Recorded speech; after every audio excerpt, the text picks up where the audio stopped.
Good evening. I'm Mark Updegrove, the director of the LBJ Library, and on behalf of the Texas Book Festival, our partner for this evening, I want to welcome you. Tonight we are delighted to have as our guest best-selling author and satirist Christopher Buckley.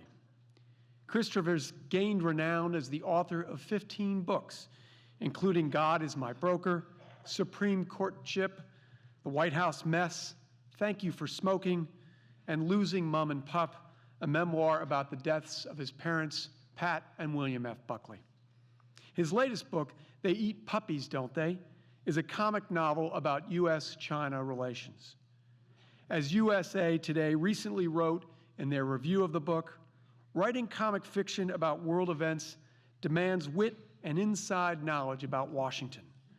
It also requires an ability to see the light side of issues like China's treatment of Tibet, the death of beloved spiritual leaders, and America's financial dependency on China. These are not funny topics, but Christopher Buckley's new novel about them, They Eat Puppies, Don't They?, is hilarious. To say the least, Christopher has led a full life. Before the age of 25, he worked as a deck boy on a Norwegian tramp freighter and a speechwriter for President George H.W. Bush, graduated cum laude from Yale, and became managing editor of Esquire magazine. Today, in addition to writing books, he is editor-at-large for Forbes Life magazine and a columnist for the Daily Beast. Moderating tonight's program is Clay Smith, the literary director for the Texas Book Festival, which not coincidentally has grown significantly in size and in reputation in its 7 years in the position. Ladies and gentlemen, please join me in welcoming Clay Smith and Christopher Buckley. Well done. Well done.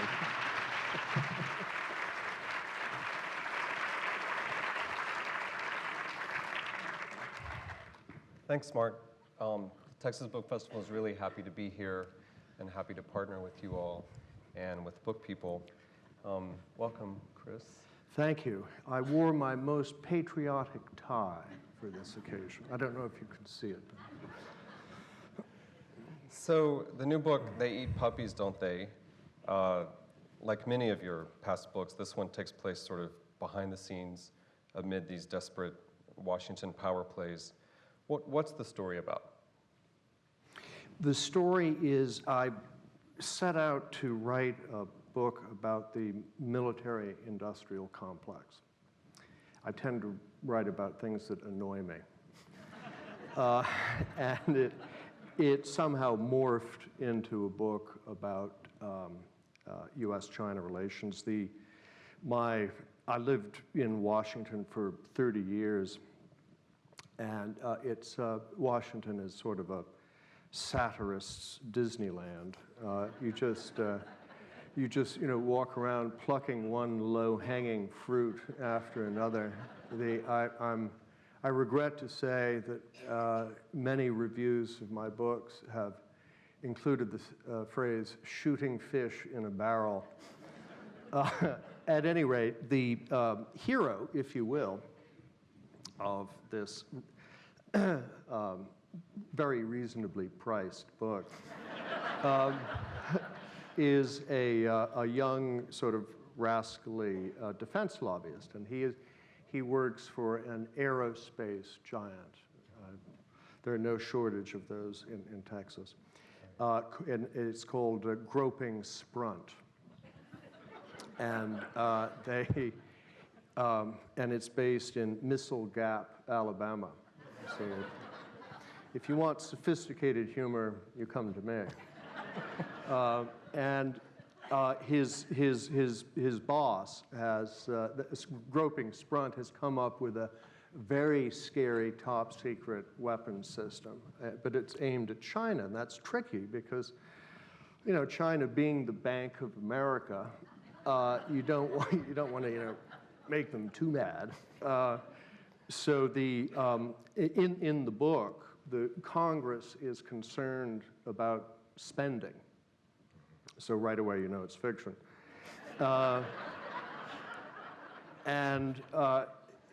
So Bird, my main character, my protagonist is named Bird McIntyre. That seemed like a good, but the Clay would make a good name too. And his boss calls him in and he says, Bird, it's time to put the red back in red china. Some of you, I think, are old enough to remember when it was red china. So he is tasked with fomenting anti-Chinese furor sentiment, but he's sort of scratching his head because he, you know, those of you also old enough to remember the Cold War,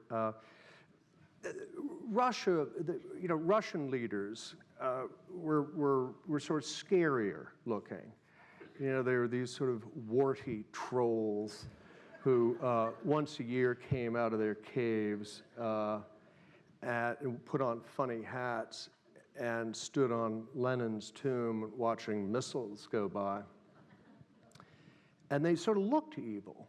But, you know, if you put the 9 members of the Chinese Politburo Standing Committee, you would think they were a delegation of expensive dentists.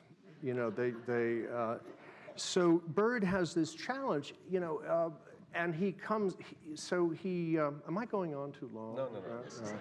We have to break for a commercial, but we'll be right back with Clay Smith. So he goes out and buys a bunch of books on China. He's trying to figure out what is it that could make Americans really, worry about China.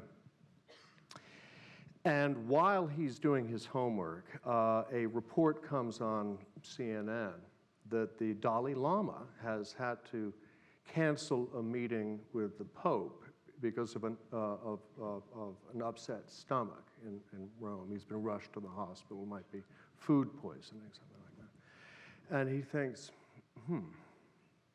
So he goes and pays a call on a woman named Angel Templeton. Angel is a tall, leggy, sexy, blonde, mini-skirted wonk. You thought that sentence was going to end with a different word, didn't you? Shame on you. And she runs a prestigious think tank in Washington. Everyone in Washington has a think tank. Someday, I too will have a think tank. Yeah, but tell them the name of the institute. The Institute for Continuing Conflict.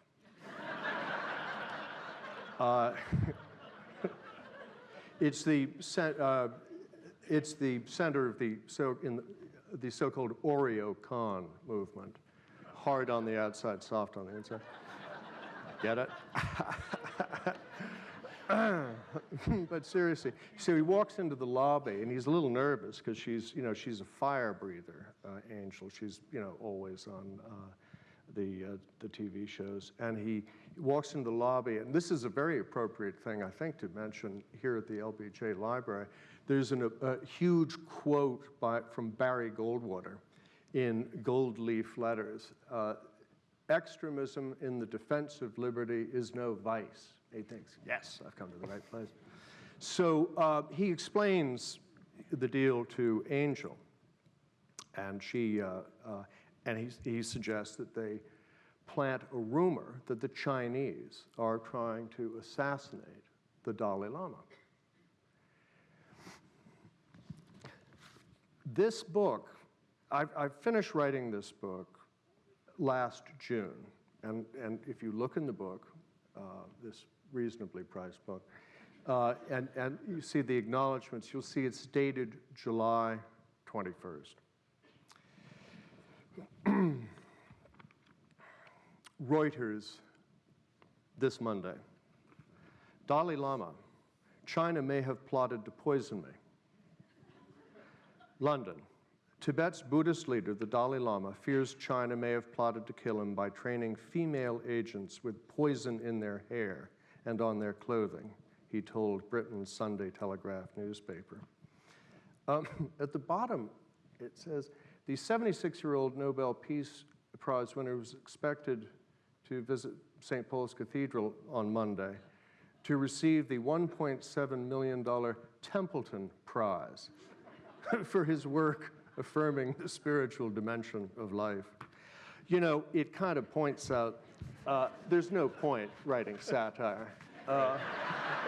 In America, you are in a losing contest with USA Today. But what was your question? To describe the novel, which you have done. What should we talk about now?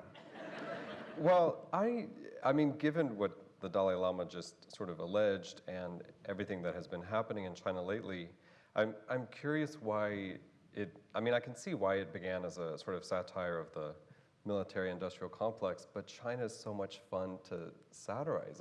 How did it become from one subject to the other? China is China is really topic A now. I mean, we are 12 years into what has been called, you know, the Chinese century. Last century was ours, the American. You feel like saying, could we have another? Nope, sorry, you get one. It's a strange relationship. There's another character in the book who is head of something called the U.S.-China Codependency Council. And if there isn't one in real life, there probably ought to be. But it's very much a relationship in progress. You know, are we friends? Are we enemies? Are we frenemies? This is all being worked out, and it is it abounds with irony. I mean, we are in effect borrowing money from China, in part to build weapons designed to protect us from China. There's if there is an ironic position, America will find it. It's a little bit like the famous story of Yogi Berra being told that a Jewish woman had been elected mayor of Dublin, to which he responded, "Only in America."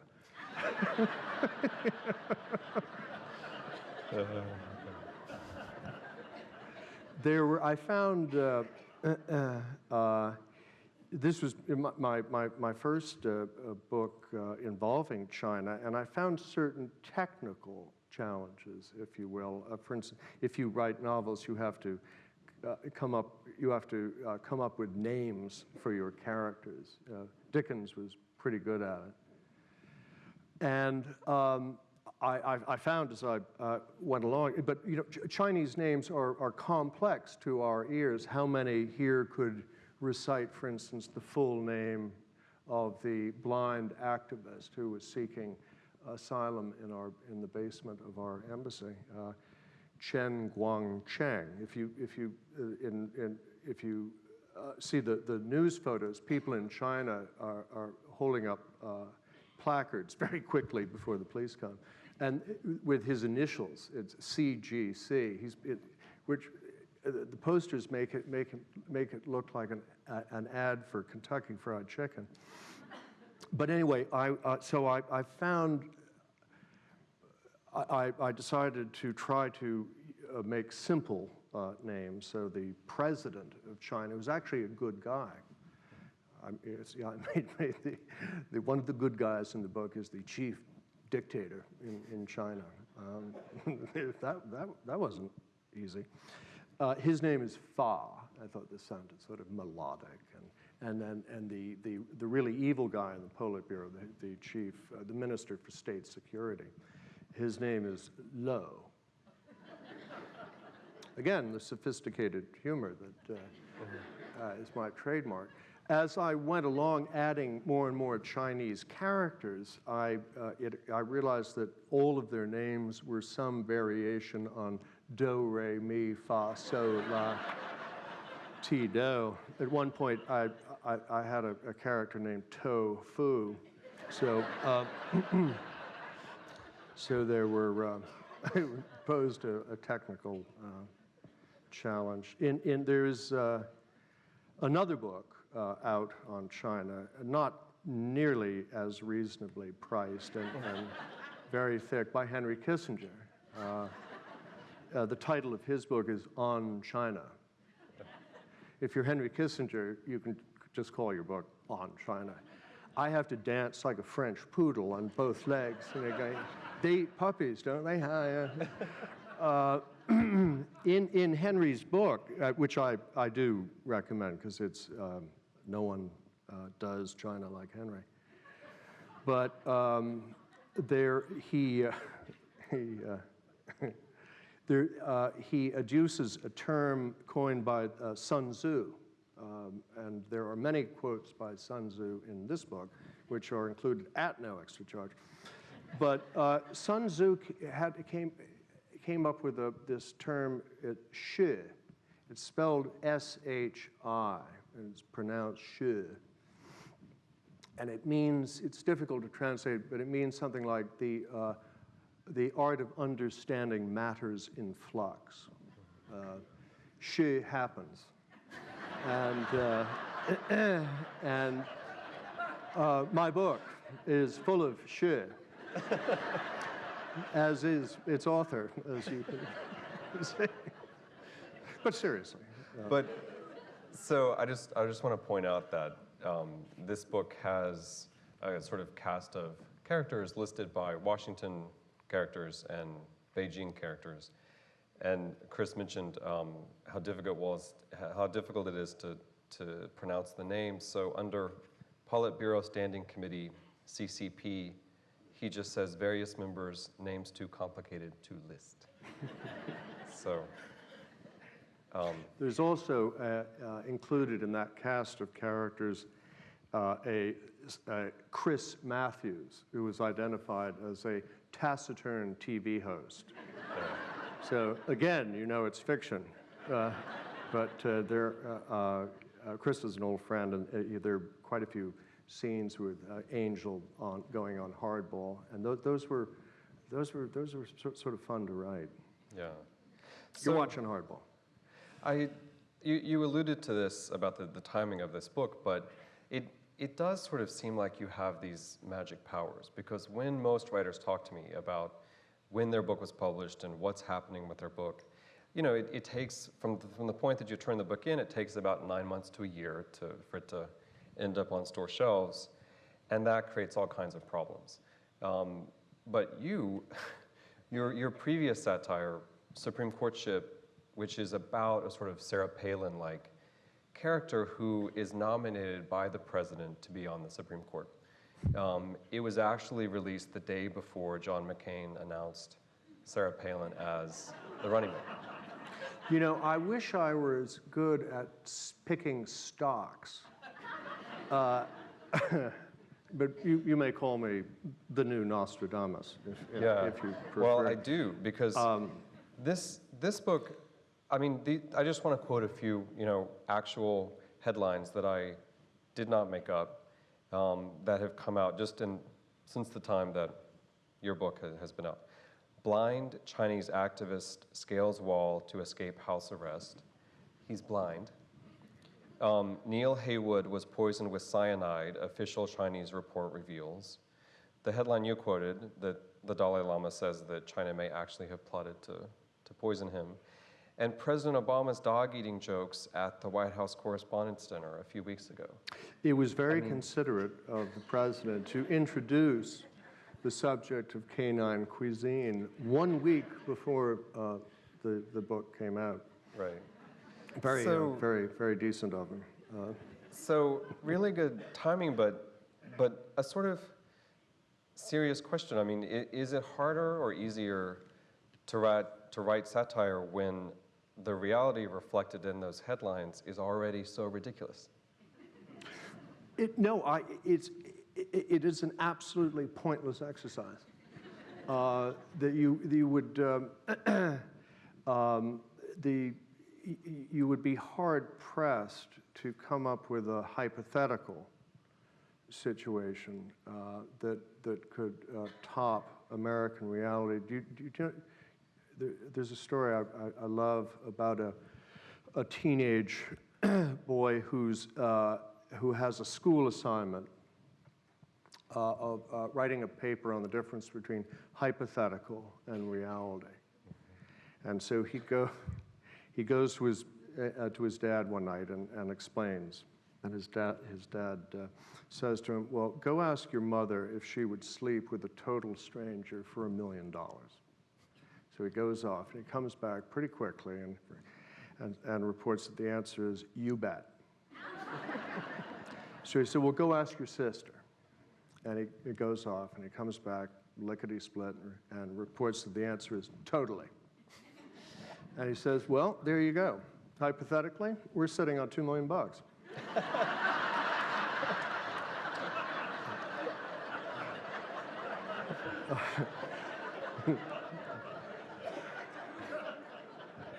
In reality, we're living with a couple of hookers.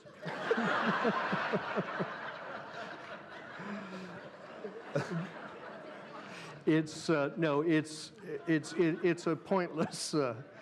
But it's the only thing I can do at this point. I have no real life skill sets left. I'm sort of stuck with it. So, you know the way that they create The Onion, right? At The Onion, the writers for The Onion, they pitch just the headline, and then the writing happens later. Is it like the headlines in the USA Today or New York Times or wherever, is that enough for you to sort of trigger something? No, the trigger is the monthly mortgage statement, really. Nothing so attention-getting as that. But the stuff that I do usually starts out being about one thing and sort of ends up being about another. In anyone here who's done celestial navigation using a sextant, you must, to find your actual position, you actually must hypothesize a position, and your true position ends up being relative to that. It's something like that. Right. Maybe you had to be there. I came across a quote the other day, which I liked. It said, the best thing about, if you're a good writer, you never have to say, I guess you had to be there. So a lot of writers, novelists, talk about all the research they have to do. And I mean, I know that you don't consider yourself an expert on China, but... Oh, well, I wouldn't say that. You and Dr. Kissinger. But to write good satire, do you need to do a lot of research? Well, I don't research as assiduously as Robert Caro. Right. But I do my research. Yeah. Sure. Well, yeah. so I wanted to ask you to talk about. I mean, I read Henry Kissinger, big, thick Henry Kissinger, right. And I underline. Right. So these scenes in the book of the Chinese Politburo Standing Committee, these 9 leaders of China that Chris referred to, they are some of the funniest moments in the book. Can you tell the audience a little bit about what these people are talking about? And did you try to read, behind-the-scenes accounts of what happens in reality at those meetings, or did you just sort of go with it? No, there's a fair amount of published stuff, and I read it, but at a certain point, it's you and your imagination out there, and it was a challenge putting myself in a room with 9 guys who look like expensive dentists, but who rule 1/5 of the people on this planet. But the joy of it, if you will, although I don't think joy writing If you Googled those, I'm not sure how many. Some people say to me, "Oh, do you laugh when you write?" If you were to wander into my study while I was writing, the sound you would be more likely to hear would be a sort of a whimper or a moan. But the joy of it, if you will, is in the invention. But while trying to ground it in some kind of actual reality. Yeah. And so these 9 members, to me, it reads sort of more like 6th grade lunchroom talk. Just all the jealousy and. Well, there's a whole lot of love in that room. There's a whole lot of love, yeah. But what's happening in the book is that President Fa Good, he's been part of his rise to the top. He was party chief in Tibet, and was signing death warrants for a lot of lamas and monks. And he had a little sort of conversion, a little road to Damascus, sort of the joy of executing Tibetan monks. Sort of suddenly the novelty wore off. So he's become sort of a closet simp, if you will, what the British would call a wet. And the Minister of State Security, low, bad, and General Han, also bad, are sense that he is soft on this and are going to use you. Well, shall I explain? No. Why don't I explain? They plant this rumor that the Dalai Lama that the Chinese are trying to assassinate him.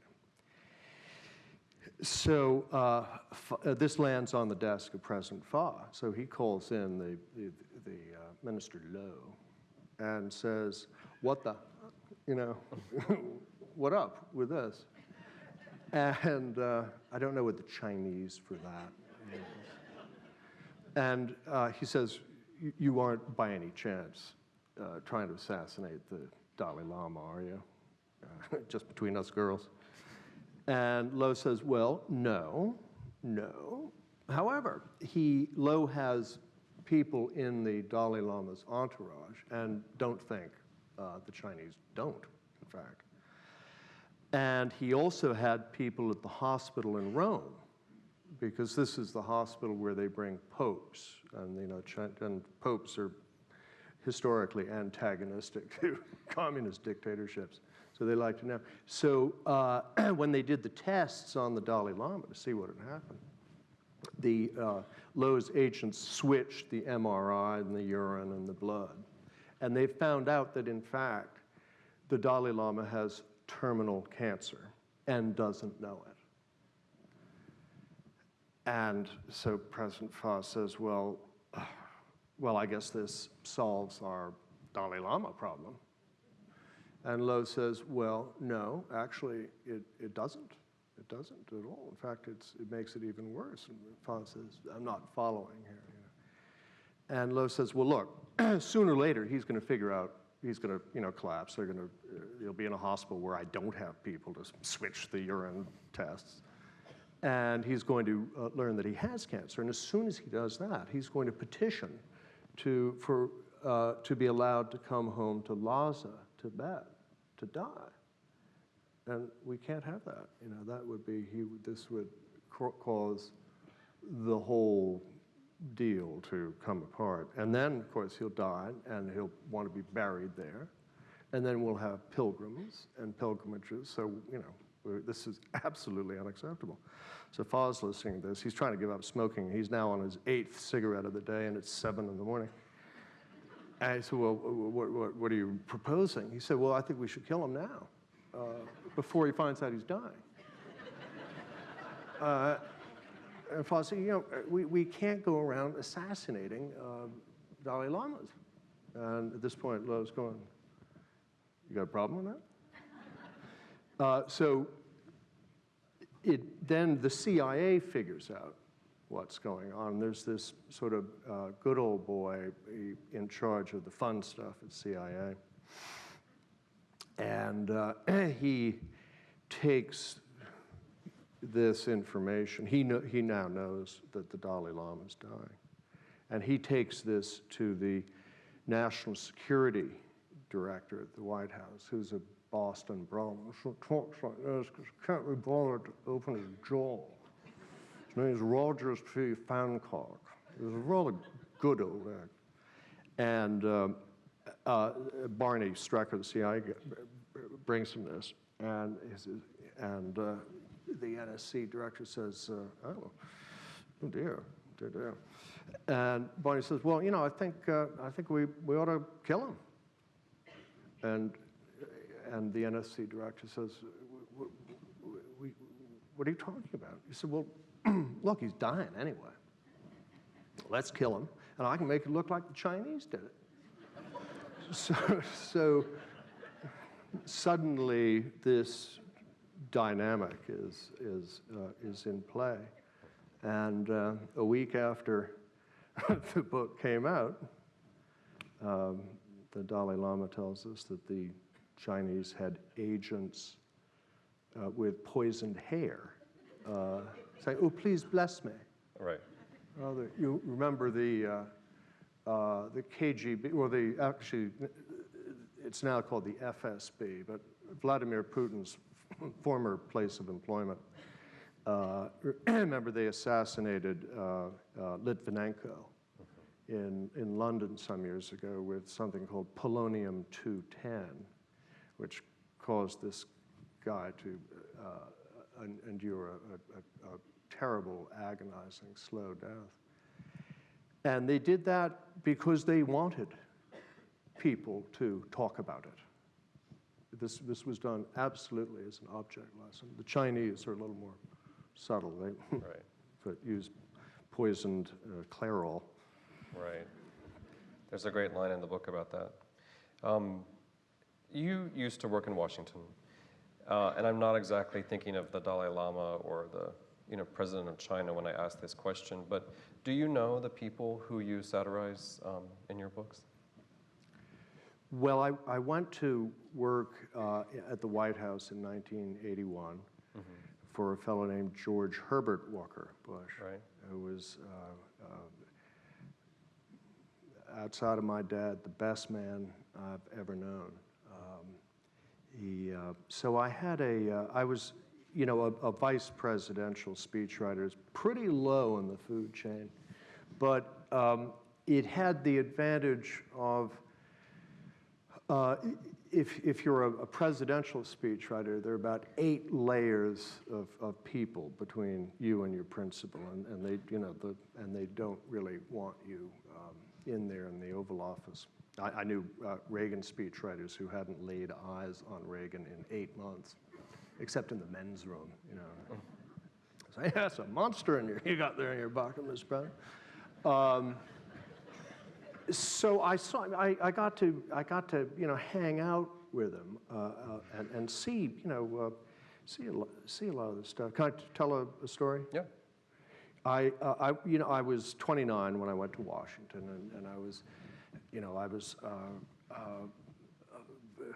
very sort of pumped up with the moment and thinking this is going to change the course of human history. I'm going to be chief speechwriter to the Vice President of the United States. Wow. And I imagined that my speeches would be reprinted in full on the front page of the New York Times and scrutinized in the Kremlin. And within about 72 hours, I realized no one cares what a vice president says. We could never get press coverage for Mr. Bush's speeches. We'd get the guy from C-SPAN who would come and set his camera up on a tripod at the back of the room, just in case someone shot Mr. Bush. And then he'd just go out in the lobby and smoke. And it was really, kind of deflating. And then one day in December of 1981, the Cold War heated up. Don't you miss the Cold War? It was so much more fun than this one.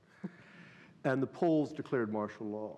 And so suddenly there were, Russian tank divisions moving in, and it was, we went from DEFCON 4 to DEFCON 3. Wow, it's so butch. I'd love to be, it was called the Pentagon and say, go to DEFCON 3. And Mr. Bush was scheduled to give a speech anyway.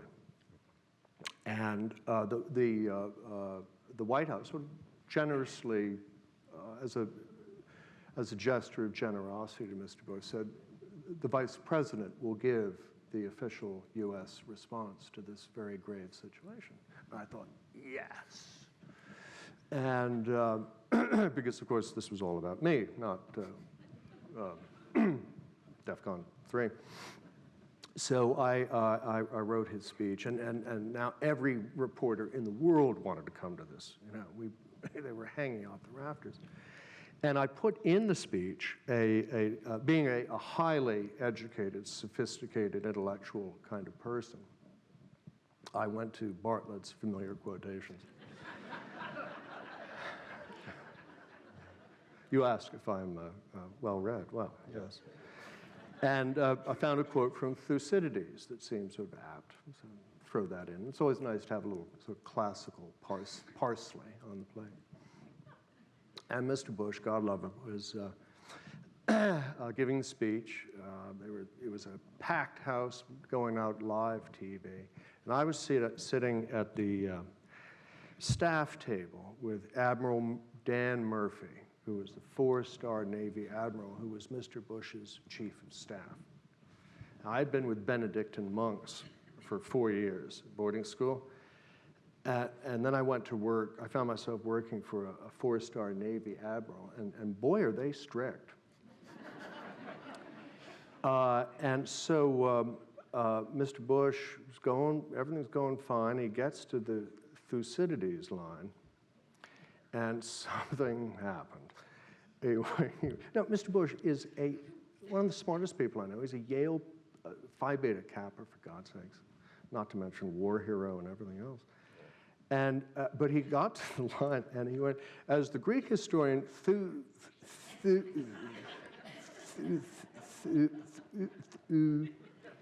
and now Admiral Murphy is glowering at me. And I'm going, I didn't make this word up.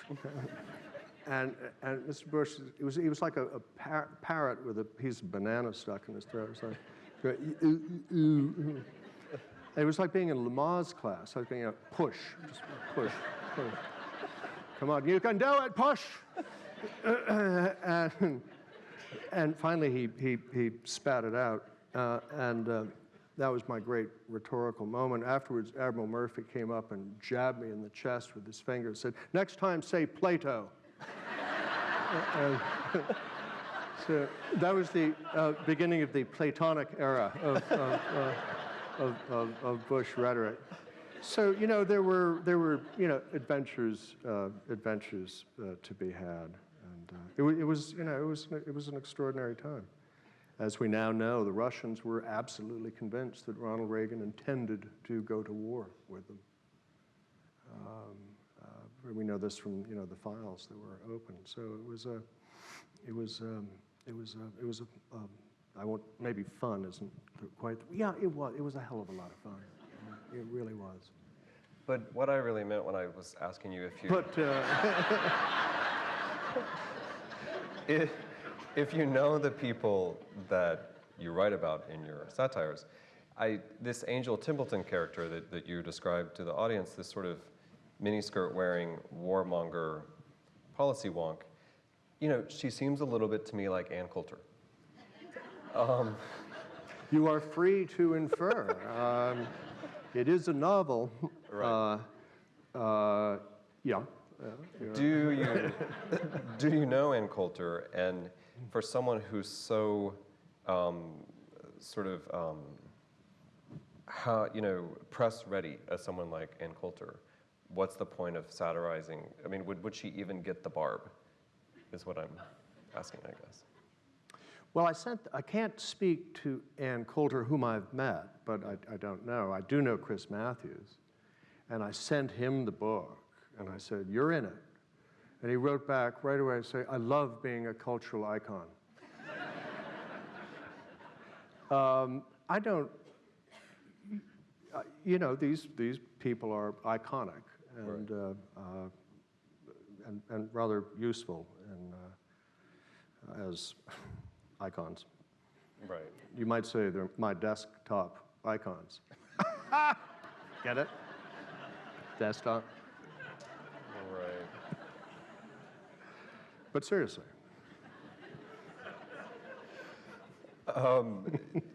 I guess, you know, is there anything that, any political subject that is too serious for satire? I mean, for example, in Supreme Courtship, you do have a president whose name is Donald B. Vanderdamp, right? Vanderdamp. Who gets into office and every single spending bill that Congress sends to him, he just vetoes. Every single one. It is something like the debt, which is, you know, major crisis for us. Could you write a satire of the debt crisis? Well, I did. In Supreme Courtship, you mean? No, that would be Boomsday. Boomsday, right? Boomsday. Where people can. Well, yeah, no, I wrote a book called Boomsday, and it's in it. Someone comes up with the notion that, you know, as the 77 million of, can I say us baby boomers? I think you might be. Or are you you might be Gen X, right? I am Gen X. Or Gen Y. As this demographical lump known as the boomers, 77 million of us, the ungreatest generation, move toward retirement, we are bankrupting the Social Security Administration. So someone comes up with the idea that the federal government, and this is a real crisis. I mean, this is, ha-ha. But, you know, I have kids, and they're going to be cleaning up after this for a long time. And there's no political will to do anything about this, you may have noticed. But anyway, someone comes up with the notion that the government should incentivize boomer suicide. So that if you off yourself, and they would set up centers where this could be done. And of course, they don't call it offing or suicide, they call it voluntary transitioning. And if you do it at 65, you get all sorts of tax benefits. If you do it at 67, you get still tax benefits, not quite so many, at 70, et cetera. And this is sort of floated as a sort of on a blog, but being Washington, someone who's running for the Senate, you know, picks up this idea and runs with it. So there you have, if I may, and there's, you know, there are lots of statistics in that book about about the deficit, but it's, I guess to, you know, I could probably try to write a serious book about the debt crisis, and it wouldn't be very good, and 3 people would buy it, and I wouldn't get invited to come talk at the LBJ library. So this is my, you know, way of responding to the universe. I came across something Somerset Maugham said, which I will repeat to you with sort of mixed feelings, as I think you'll understand. And it goes like this: make people laugh and they will think you a trivial fellow. But bore them in just the right way and your success is assured. Right. I'm going the trivial fellow route. Right. But if you would like me to try to bore you, we could do that. Maybe I have already. There's a middle section there. Oh, no. Who is he? Who's the good-looking one? Right, So, I mean, you are an expert satirist, but your book just before this one, your memoir about your parents and the fact that they died within a year of one another. I mean, and you said that you wrote it in 40 days, and the reaction to it was immediate and very positive. Well, there's also a lot of there was some pretty negative stuff too, because well, I had, before the book came out, I had written a blog for the site that you also write for, the Daily Beast, in which I said that I said I was going to vote for President Obama. Right.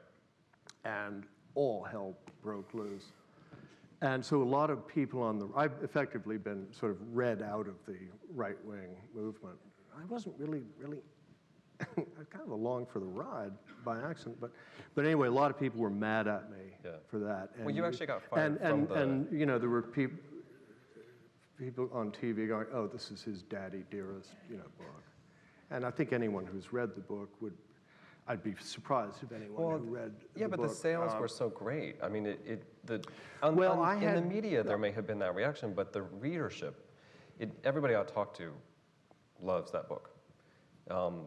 Well, I had good material. You had good material. I had very good material, and Speaking I of can't claim which, any credit for that. Yeah. I had no plan to write that book, honestly. Right. I seriously, in fact, I'd pretty much decided not to, but I had this experience of losing both my parents in about 11 months apart, and they were both, truly larger-than-life characters, to deploy that cliche. And then, anyway, one day I just sat down and started writing, and I think I said something like, it was a form of apologia. I said, look, I had no intention to write this book, but I am a writer for better or for worse, and if the universe hands you material like this, then not to write about it seems an almost conscious, to require an almost deliberate act of suppression.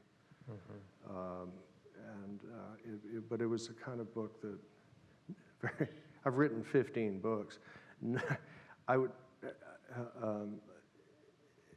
and I find writing hard, and I find it gets even harder. But this one kind of flowed out. Well, for people who haven't read it, can you talk about the crucifix and the ashes? My father commissioned some years ago a truly beautiful bronze crucifix by a local artist. It stood about 7 feet tall. And his great wish, repeated to me endlessly, was that his ashes were to be put in the cross, along with Mom's ashes, my mother. My father was a devout Catholic. My mother was a non-devout Anglican. And she would, when Pop would start going off at dinner, "Oh, Ducky, isn't it wonderful that both of us will be together in the cross?" She would sort of, this look would come over her. And she would hiss at me and say, "Just send me out with the garbage. I do not wish to be installed in that object." So, but Mom went first. So that was that. So she's now in the crucifix. And my father is dying of emphysema. And in the last months, I was pretty sure that I wasn't going to live in this house, that I was going to have to sell it. It's a big house, and but I didn't want to say that to him because I knew it would sort of break his heart. But I was left with this problem of the crucifix. So one night over our martinis, I said, "Say, Pup, I know you want your ashes to be put in the cross." And he said, "I absolutely want my ashes in the cross? I said, yeah, right. I said, well, I was just thinking, that if, the house ever had to be sold, And he said, well, it's a work of art. I said, yes, it's a beautiful cross. No, it really is. But, a new owner might, he said, your point being? So I was sort of in a position where it felt sort of impolite to suggest that a theoretical new owner might not want the ashes of William Buckley in a 7-foot-high crucifix in the middle of the garden. I said, well, he might be, what if they're like Jewish or, and he said,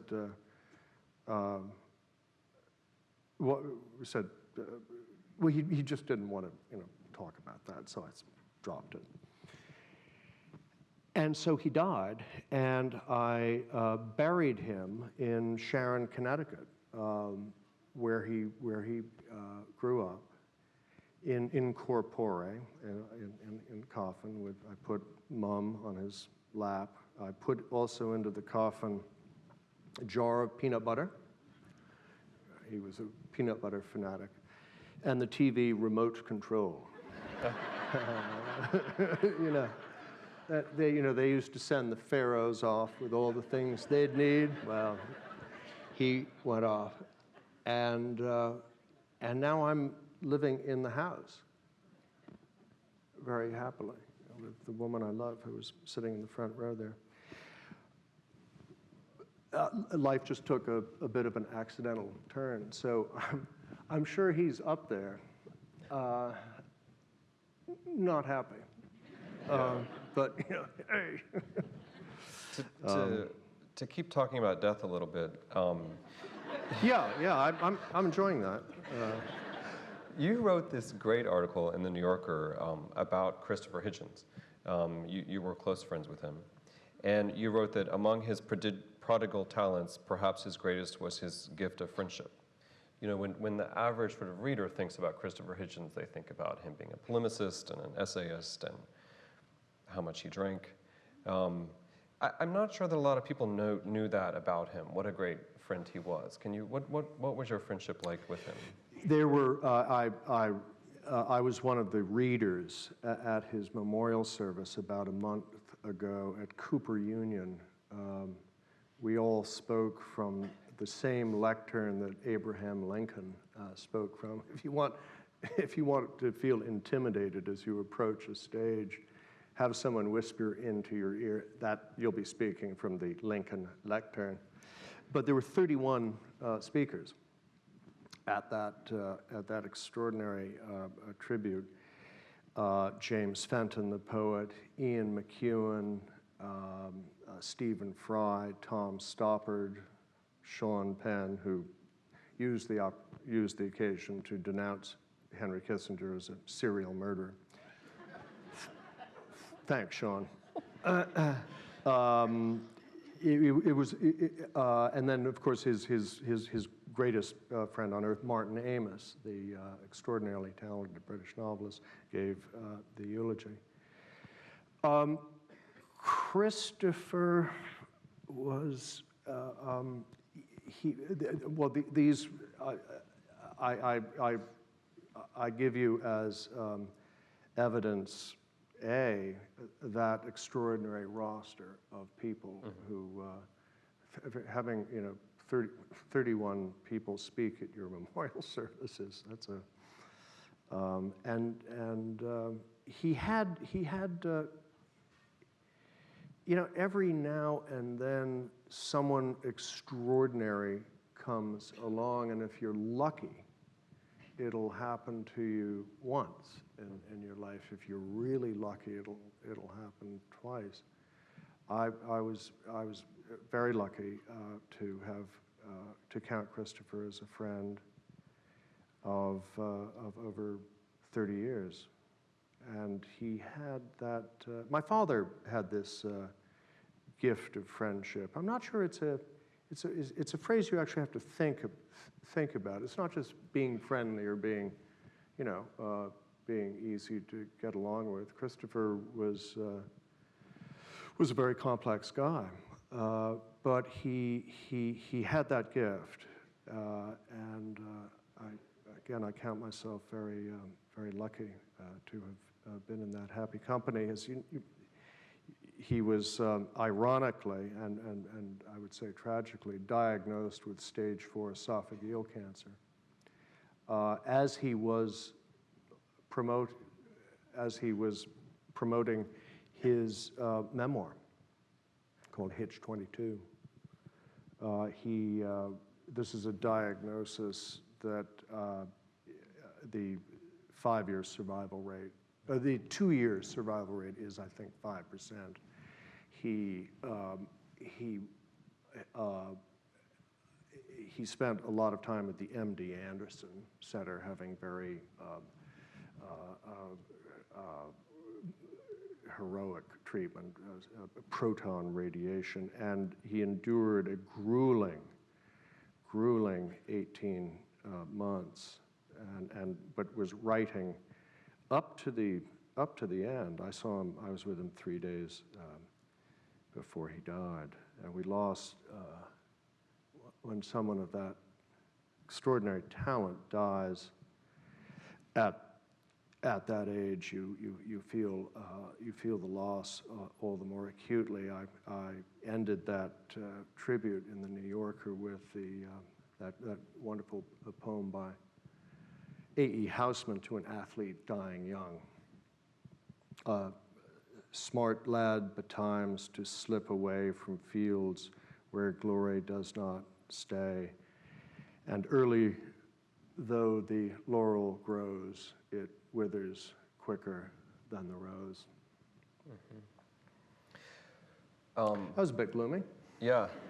On that note, let's see if you all have any questions, and if you do, there are mics here in the aisles. If you can come down and actually speak at the microphone, that would be great. And while we're waiting for the questions to come, do you talk about what your next book coming up is? I mean, what's next for you? France. Would you all buy a book about France if it were funny? They just went through a presidential election, you notice.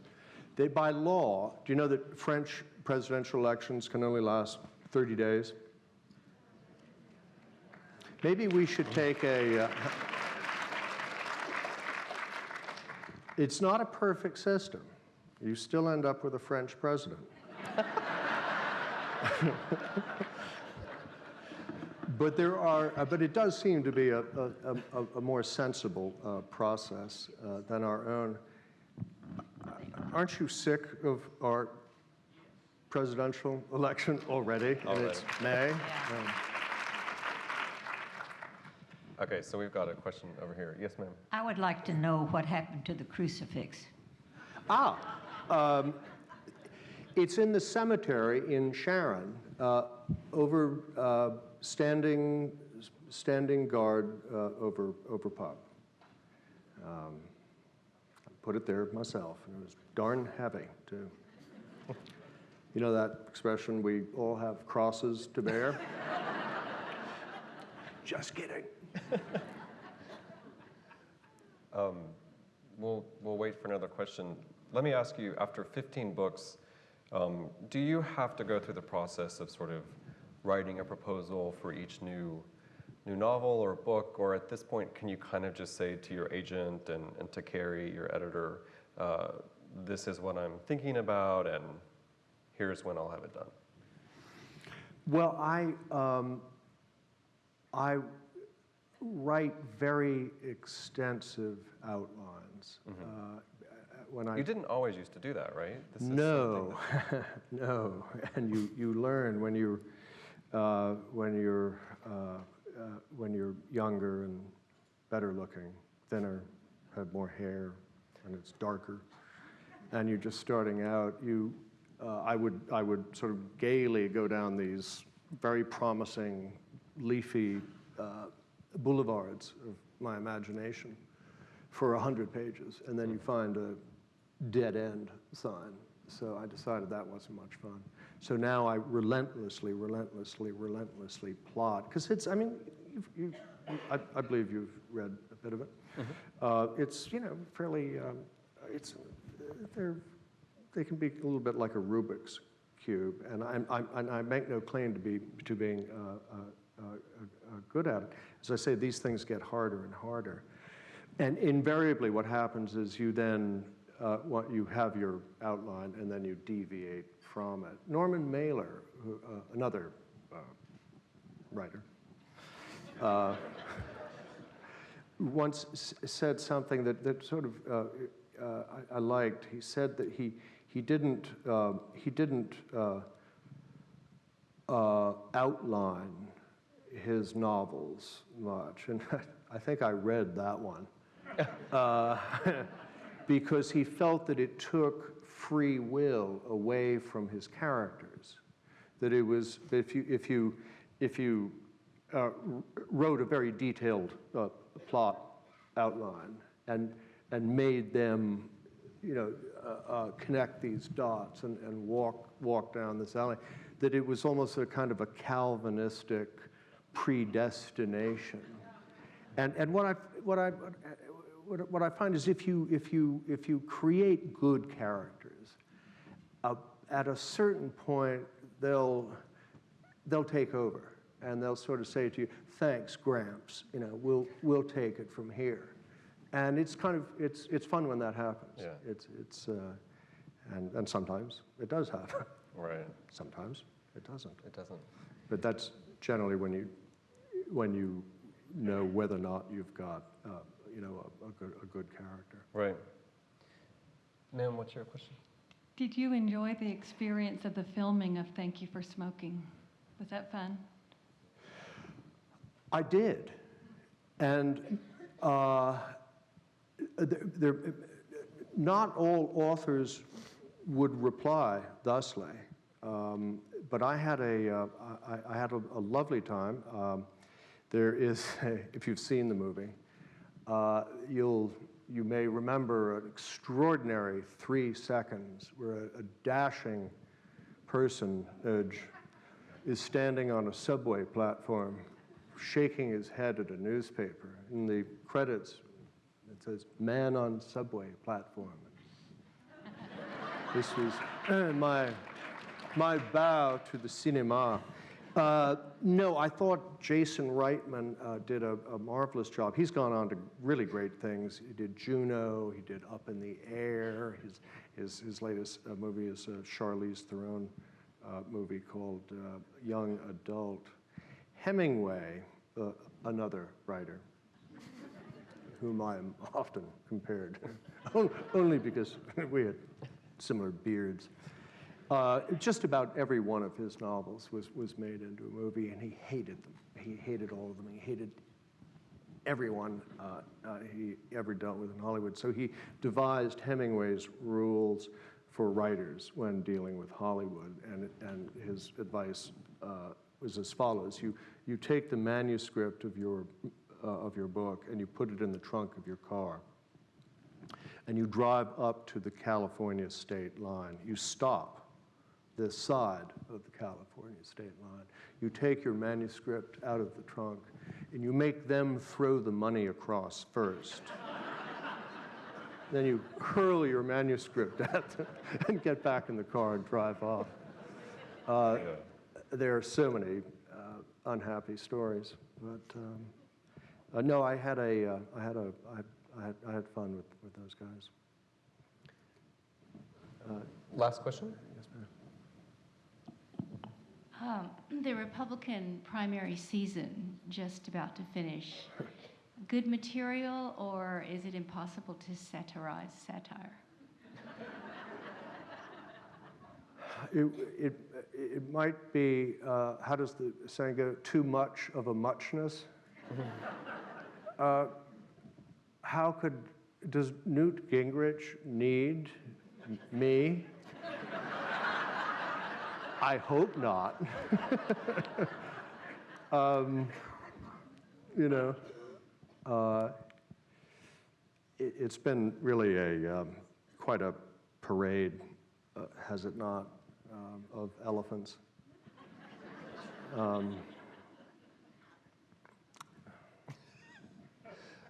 So, On that note. yeah.